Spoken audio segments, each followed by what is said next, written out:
எதுக்கு போட்டு மசாலாவை இப்படி அம்மியில போட்டு அரைச்சிக்கிட்டு இருக்கீங்க? மீன் குழம்பு வைக்கணும்ல, எங்க அத்தைக்கு இப்படி அம்மியில போட்டு அரைச்சு வச்சாதான்ல பிடிக்கும். அதான் போட்டு அரைச்சிக்கிட்டு இருக்கேன். இப்பதான் மிக்ஸில இருக்குல்ல, ஒரு சுவிட்ச போட்டா அரைச்சிட போகுது. அதுல அரைக்கிறதுக்கு இல்லாம உங்க அத்தைக்காண்டி இப்படி அம்மியில உட்கார்ந்து அரைக்கலாக்கும். உங்களுக்கு முதல்ல அந்த கல்லை தூக்கி இழுக்க முடியுதா சொல்லுங்க? அது மட்டும் இல்ல, மீன் குழம்பு அம்மியில அரைச்சு வச்சா இன்னும் ருசியா இருக்கும்னு சொல்லுவாங்க. சரி பரவாயில்ல அப்படின்னு தான் அரைக்கேன். வேலையத்தவங்க சொல்லிருப்பாங்க. நீங்க வேற ஒண்ணு, மீன் குழம்ப நல்லா வச்சு முத நாள் வச்சு அடுத்த நாள் தின்னோன்னு வைங்களேன், அது எம்பூட்டு ருசியா இருக்கும் தெரியுமா? என்னதுனாலும் உடனே வச்சு சாப்பிட்டா மீன் குழம்பு ருசியா இருக்காது. ஒரு நாள் வச்சிருந்து சாப்பிட்டா ருசியா இருக்க போகுது. அதுக்கு போட்டு மசாலாவை போட்டு இப்படி உட்கார்ந்து அரைக்கியல குறுக்கணும். நானா மீன் குழம்பு வச்சேன்னு வையன், இப்படிலாம் வச்சு அரைச்சிக்கிட்டு இருக்க மாட்டேன். எங்க அத்தை மெனக்கிட்டு வேற சொல்லிச்சா மசாலாவெல்லாம் அம்மியில போட்டு அரைன்னு, அதுக்காண்டி தான் அரைச்சிக்கிட்டு இருக்கேன். நல்லா அரைச்சிங்க போங்க. சொல்லிச்சுனா உட்கார்ந்து அரைச்சு தானே கேட்க வேண்டியதானே உங்க மாமியாட்ட? ஆமா, அரைச்சு தந்துட்டு தான் மறு வேலை பார்க்கும். நீ வேற. ஐயோ, நான் வேற சத்தமா பேசிட்டேன்னா அது உள்ளதான் தூங்கிக்கிட்டு இருக்கும். பேசாம இரு, எதுவும் சொல்லாத. சரி சரி, நான் ஒண்ணும் சொல்லல. உங்க அத்தை என்ன உள்ள படுத்திருக்கோ? ஆமா ஆமா, உள்ளதான் இருக்காவோ. எவ்வளவு நீ அந்த காப்பியை குடிச்சியா? குடிச்சிட்டேன். இந்த குருவி கூட ஆச்சு எலியாச்சுல எங்க அவள இப்ப வரதே கிடையாதோ? என்னத்தை கேட்க, தண்ணி பிடிக்கிற இடத்துல ரெண்டு பேத்துக்கு சண்டையாயி போச்சு. கேட்டியா? அது ரெண்டு சண்டையில கிடக்கு. அதான் இந்த சைடு வராம இருக்காவோ, இல்லைன்னா இந்நேரத்துக்கு வந்துருவாவுல. நம்ம சாயந்தரமா வீடெல்லாம் பார்த்து முடிச்சதுக்கு அப்புறம் இந்த பையன் வந்ததும் சுதாத்தை விட்டுட்டு நம்ம போய் பார்த்துட்டு வருவோம் அவளை. சரி சரி. நீ செத்த நேரம் வேணா படு, அவ்வளோ வருது வரைக்கும் நான் கொஞ்ச நேரத்துல குழம்பு வச்சு முடிச்சிருவேன். அதுக்கப்புறம் சாப்பிட்டுட்டு நம்ம வீடு பார்க்க போவோம். அவ்வளோ வந்துருவாளுவோ எப்படி இன்னும் 1 மணி நேரத்துல.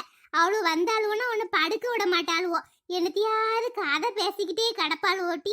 அதனால நீ கொஞ்ச நேரம் படு. இருக்கட்டும் நீலாம்பரியக்கா, என்னத்தை போட்டு படுக்க? எனக்கு படுத்தாலும் தூக்கம் வராது. ஏதோ வேலை செய்யணுமா சொல்லுங்க, நான் செய்தேன். ஏதோ வெள்ளைப்பூடு உரிச்சு தரவா? வெங்காயம் எதுவும்?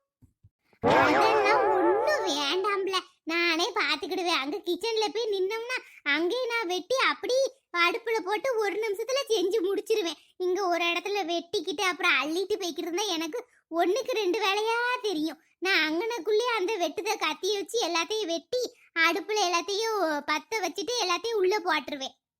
ஆனா நீலாம்பரியக்கா, உங்களை மாதிரிலாம் வரத்துல வேலை பார்க்க முடியாது தெரியுமா? நீங்க 5 நிமிஷத்துல எல்லாம் பண்ணிடுவீங்க. நானும் தனியா வந்து என்னதான் செய்ய போறேனே தெரியல. ஆமா, எல்லாரும் வீட்டு வேலையை பார்க்க ஸ்கூல்ல போய் படிச்சுட்டா வாரோம். அதெல்லாம் தன்னால பார்க்க எல்லாம் வந்துரும்ல. அது போக நாங்கெல்லாம் பக்கத்துல தானே இருக்கோம். நாங்க வந்து வச்சு பாத்துக்கிடுவோம். அது மட்டும் இல்லாம உன் புருஷன் தான் உன்னை தாங்குதாங்கன்னு தாங்குவானே, பின்ன என்ன உனக்கு கவலை? அதென்னமோ உண்மைதான். ராம் எல்லா வேலையும் பாப்பான் வீட்டுல. எனக்கு துணி மடிச்சு கொடுக்க, என் காலமிக்கி விட, பாத்திரம் கழுவி கொடுக்க. அவன் அதெல்லாம் அந்த புருஷங்கிற கெத்தெல்லாம் காமிக்கவே மாட்டான். அவன் எங்க அம்மா எனக்கு என்னெல்லாம் பண்ணுவாளோ எல்லாம் அவன் பண்ணுவான் தெரியுமா? பரவாயில்ல தெரியுமா, நீங்க லவ் பண்ணும்போது நாளா நினைச்சு பயந்துகிட்டு இருந்தேன். இந்த பிள்ளைல எப்படி வாழ போதோ செய்தோன்னு. உங்க அம்மா பார்த்தா கூட அப்படி பையன் கிடைச்சிருக்காது, அப்படி வீடு கிடைச்சிருக்காது. பரவாயில்ல பிளானா, எனக்கு சந்தோஷமா இருக்கு நீ இப்படி சொல்றதெல்லாம் கேட்கும்போது. ஏமா என்னம்மா செய்த? வாமா வா. இது யாரு? ஆமாத்தே, நல்லா இருக்கீங்களா? நல்லா இருக்கேம்மா, நல்லா இருக்கேன். எத்தி, இது நம்ம ராஜலட்சுமி அக்கா மாவா? அடடே, ராஜலட்சுமி மாவளா? அம்மா நல்லா இருக்கலாமா? நல்லா இருக்காத்தே, நல்லா இருக்கா. ஒன்னும் இல்லத்தே, வீடு பார்க்கறதுக்காண்டி வந்திருக்கா. அவ மாமியா தனியா கொஞ்ச நாள் இருந்துட்டு வாங்கன்னு சொல்லிட்டாவலாம். அதான் வீடு பார்க்கறதுக்காண்டி இந்த சைடு வந்திருக்கா. அதான் கொஞ்ச நேரம் இரு, அப்புறமா கூட்டு போறேன்னு சொல்லியிருக்கேன். உனக்கு ஊர் சுத்த சாக்கு கிடைக்கணுமே, ஊரூரா சுத்தெல்லாம் அலையுதா. கூட 2 வீடு காட்டுமா, நல்ல வீடா பார்த்து கொடு. அதான் தே இருக்க சொல்லியிருக்கேன். மத்தியானத்துக்கு மேல என் ஃப்ரெண்டு லட்டு பிளாக்கிலாம் வாராளுவோம். எல்லாரும் போய் சேர்ந்து பார்த்துட்டு வரணும் வீடு வாடகைக்கு. சரிம்மா சரி, நீ குழம்பு வச்சிட்டியா? நான் சாப்பிட்டுட்டு அப்ப போட்டுமா என் மாவா வீட்டுக்கு? இருங்கத்தே இருங்க, ஒரு 1/2 மணி நேரம் இப்ப வச்சு இறக்கிருவேன். இந்த அம்மியில அரைக்க சொன்னீல, அதான் லேட் ஆகி போச்சு.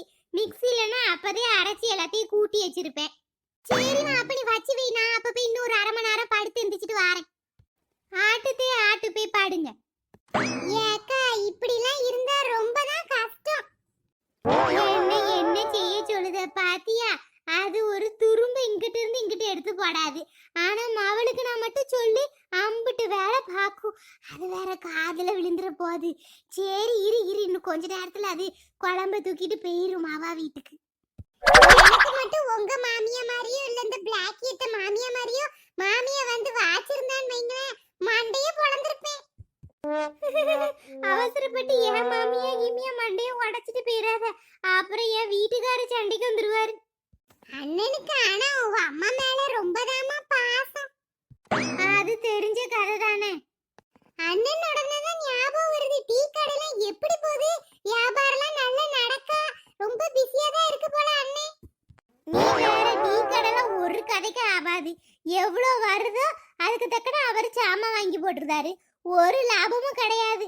ஏதோ நேரம் போகணும்னு வச்சு டீ கடையை நடத்துன மாதிரி நடத்திக்கிட்டு இருக்காரு அவரு. சரியா போச்சு போ. சரி இரு, டிவி போட்டு வேணா பாரு. நான் போய் வேலையை பார்க்கேன். பேசினா பேசிக்கிட்டே இருப்பேன். அது வேற போனுங்க பாத்தியா? கரெக்டா அரை மணி நேரத்துல வரும். அதுக்குள்ள நான் ரெடி பண்ணி வைக்கணும். மசாலா நல்லா செக்கு செவேன்னு இருக்கே, ரொம்ப காரமா இருக்குமா குழம்பு? சேச்சா, கலருக்காண்டி இந்த காஷ்மீரி மிளகா சொல்லுவாவுல, அதை வச்சு அரைச்சிருக்கேன். அதான் இப்படி செக்க செவேன்னு இருக்கு. அப்படி ஒன்றும் காரமாலாம் இருக்காது, பயப்படாத. அதெல்லாம் நான் எவ்வளவு காரமா இருந்தாலும் தின்றுவேன். இருனா வாரேன். ஐயோ பாவம் இந்த அக்கா. இதுவே நானா இருந்தேன்னு வையேன், எனக்கு வேணுங்க குழம்பு கறி எல்லாத்தையும் எடுத்து வச்சுட்டு மீதி கொடுத்து விடுறதுலனா ஒரு கப்பு உப்பும் ஒரு கப்பு மிளகா பொடியும் போட்டு கலந்து கொடுத்து விட்டுருவேன். கழுத தின்னு பியாதி எடுத்து போட்டுன்னு. என்னம்மா நீ சாப்பிட்டியா? அப்போ சாப்பிட்டு நீங்க என்ன கிளம்பிட்டீங்க? ஆமாமா, நானும் சாப்பிட்டாச்சு. அதான் மாவா வீட்டுக்கு கிளம்பிட்டேன். அவளை எங்கம்மா? நீலாம்பரி அக்கா அந்த மீன் குழம்பு ஊத்திட்டு வர பேருக்கு இப்ப ஊத்திட்டு வந்துரும். என்னம்மா, குழம்பு ஊத்திட்டு வந்துட்டியா? ஆமாத்தே, ஆமா அண்ணாங்க. உள்ள மீன் குழம்பு இருக்கு. அந்த பெரிய தூக்குச்சட்டியில தானே ஊத்தி வச்சிருக்க? ஆமாத்தே, பெரிய தூக்குச்சட்டி நிறைய தான் ஊத்தி வச்சிருக்கேன். எடுக்கும்போது பார்த்து எடுங்க, இல்லைன்னா கொட்டிரும். ஒரு இரும்பு துண்டு இல்லைன்னா ஒரு கறி துண்டு எடுமா, உள்ள போட்டு கொண்டு போறேன். இல்லைன்னா கறி வாசனைக்கு பேய் பின்னாடியே வரும் பாவம். பேய் பின்னாடி வருமா? ஆமாமா, அப்படிதான் சொல்லுவாவோ. கறி எப்படி வெளியில ரோடு வழியா எடுத்துட்டு போக கூடாதுன்னு. ஏத்தே, நான் ஆல்ரெடி அது உள்ள கொஞ்சம் கறி துண்டும் இரும்பும் போட்டிருக்கேன். அப்படியா? ஆட்டு சரிம்மா, அப்ப நான் வாரேனே. பிள்ளைலாம் நல்லா பாத்துக்கோ. பிள்ளைகளுக்கு டெய்லி எண்ணெய் தேய். என் மவனுக்கும் வாரத்துக்கு ஒருக்க நல்ல நல்லெண்ணெய் தேய்ச்சி குளிக்க சொல்லுமா. அது போக அவனுக்கு நல்ல இந்த சத்தானதா பண்ணி கொடுமா. மட்டன் கிட்டன் வாங்கிட்டு வந்தானா அம்புட்டையும் கறி வைக்காம கொஞ்சத்தை எலும்பா வாங்கி அவனுக்கு நல்லா சூப்பு கீப்பு போட்டு கொடுன்னு. சரி, அதெல்லாம் நான் நல்லா தான் பண்ணி கொடுப்பேன், கவலைப்படாதீங்க. உங்களை இருங்கன்னு சொன்னா நீங்க இருக்கீங்களா? அவோ இப்ப கொஞ்ச நேரத்துல வந்துட்டு உங்களை எங்கன்னு கேட்பாவோ. நான் என்னன்னு சொல்லுவேன், சொல்லுங்க. அவன் இருக்கும்போது கிளம்புனா அந்த பையன் விட மாட்டான். ஏமா இன்னைக்கு ஒரு நாள் இரு, நாளைக்கு ஒரு நாள் இருந்துட்டு இருப்பான். அங்க ஐயோ பாவம், என் மாவா கஷ்டப்பட்டுக்கிட்டு இருக்கா வேலை பார்க்க முடியாம. நான் அங்கிட்டு போறேன், அவன் வந்தானே சொல்லிடு. அத்தை சொல்லிச்சின்னு வீட்டுக்கு போனது நான் போன போடுதேன்னு. அடுத்த டைம் வரும்போது மதினி பிள்ளைகளை எல்லாத்தையும் கூட்டு வாங்கத்தே. அவளும் வீட்டுக்கு வரவே இல்லைல. ஆமாமா, அவளும் இங்க வந்து ஒரு 10 நாள் இருந்து ரெஸ்ட் எடுத்துட்டு போகணும் தான் இருக்கா. எப்படியாவது வருவா, எப்ப வருவான்னு சொல்ல முடியாது. அடுத்த டைம் வரும்போது அவ கூட வர முடியுதான்னு பாக்கேன். கொஞ்சம் கூட அறிவே இல்ல.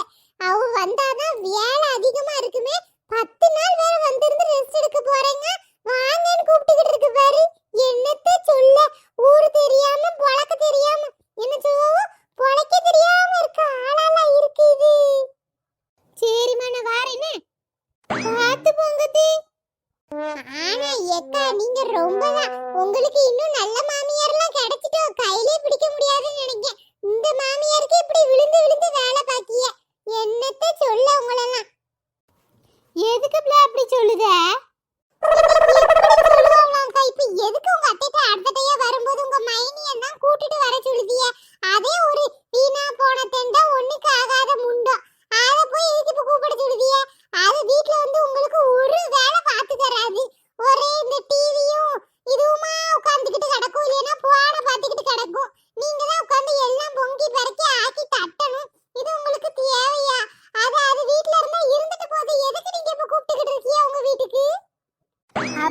எல்லாரும் வேண்டான்னு நினைக்க முடியாதுல்ல. ஒரு குடும்பத்துக்கு வந்துட்டோம், எனக்கும் அது பிடிக்காதுதான். வேற என்ன செய்ய, என் வீட்டுக்காரு கூட பிறந்தவளா போயிட்டால, அதுக்காண்டியாவது கூப்பிட்டு கொஞ்ச நாள் இருக்க வச்சு பார்த்து விடதான் செய்யணும். அப்பதான் இவருக்கும் மனசு குளிர்ச்சியா இருக்கும். பின்ன நம்ம குடும்பத்தை பிரிச்சிட்டோம்ல நினைப்பாங்க எல்லாரும். சில சமயம் எல்லாரையும் அட்ஜஸ்ட் பண்ணி போனாதான் ஒரு குடும்பத்துல வாழ முடியும். எத்தனை காலத்துக்கு இன்னும் அட்ஜஸ்ட் பண்ணி வாழ புரியலோமா? என்னாலலாம் இப்படிலாம் வாழ முடியாது. ஏக்கா வந்துட்டோம், போமா வீடு பார்க்க. ஏன் பிள்ளைல வாங்க, இப்பதான் எங்க அத்தை போது கரெக்டா உள்ள வரிய 2 பேரும். நாங்க உங்க அத்தை போறத பார்த்ததுக்கு அப்புறம் தான் வீட்டுக்குள்ளே வாரோம். நீங்க வேற என்ன சொல்லுதிய? நாங்க தெரு முக்குல தான் உட்கார்ந்துருந்தோம். உங்க அத்தை வெளியில போட்டிருந்தா உட்கார்ந்துருந்தோம். உங்க அத்தை வெளியில போனதும் நாங்க வாரோம். எங்க அத்தை இருந்தா இருக்கு, நீங்க பேசாம வர வேண்டியதானே. அது எதுக்கு? பின்ன ஏதாவது ஒண்ணு உங்க அத்தை உங்களை ஏதாவது சொல்லும், அப்புறம் எங்க வாய் சும்மா கிடக்காது, அப்புறம் பெரிய சண்டையாயி போகும். அது என்னத்துக்கு தான் வெளியே உட்கார்ந்துட்டான். சரிக்கா, அதை விடுங்க, போமா வீடு வாடகைக்கு பார்க்க. போ வாங்க கிளம்புமா. அப்ப இப்படி கிளம்ப வேண்டியதா வீடு பூட்டிட்டு. ஏன்னு புச்சிமணி சாட்டியா? ஆமாத்தே, நான் சாப்பிட்டேன். ஈராம்பரி அக்கா வச்ச மீன் குழம்பு எம்புட்டு ருசி தெரியுமா? இன்னைக்கு தானே சாப்பிட்டுருக்கேன். நாங்க எந்த நேரம்லாம் கிடைக்கும் அந்த நேரம்லாம் வச்சு சாப்பிடுவோம். இன்னைக்கு அவ மாமியா வாங்கி கொடுத்தத நீ வேற அவ வீட்டுல இருக்கியே, பிறகு நாங்க சாப்பிட உட்காந்தா ஒண்ணும் இல்லாம போயிருந்தா நாங்க சாப்பிடல. ஆமா நீலாம்பரிக்கா சூப்பரா தான் மீன் குழம்பு வைப்பாவோ. ஆமா நானும் என் கிச்சன்ல நின்னுட்டு இருந்தேன். இவ வீட்ல கிச்சன்ல இருந்து என் வீட்டு கிச்சன் வரைக்கும் மீன் குழம்பு வாட அடிக்கி. ஆமா அடிக்கு விட்ட இவ ரொம்ப தான் பேசுதா. என் வீடு இங்க இருக்கு, இவ வீடு 4வது வீடு, நடுவுல 2 வீடு இருக்கு. அதுல எவ்வளவு வச்சிருப்பா. இவா இல்லனாலும் அழலன்னு அழப்பாளுவோ. வாங்கட்டி போலாம். சீக்கிரம் வாங்க, என் பையன் வர்றதுக்குள்ள வேற வீட்டுக்கு வரணும். அதெல்லாம் வந்துடலாம், இங்கனக்குள்ள தானே போறோம்.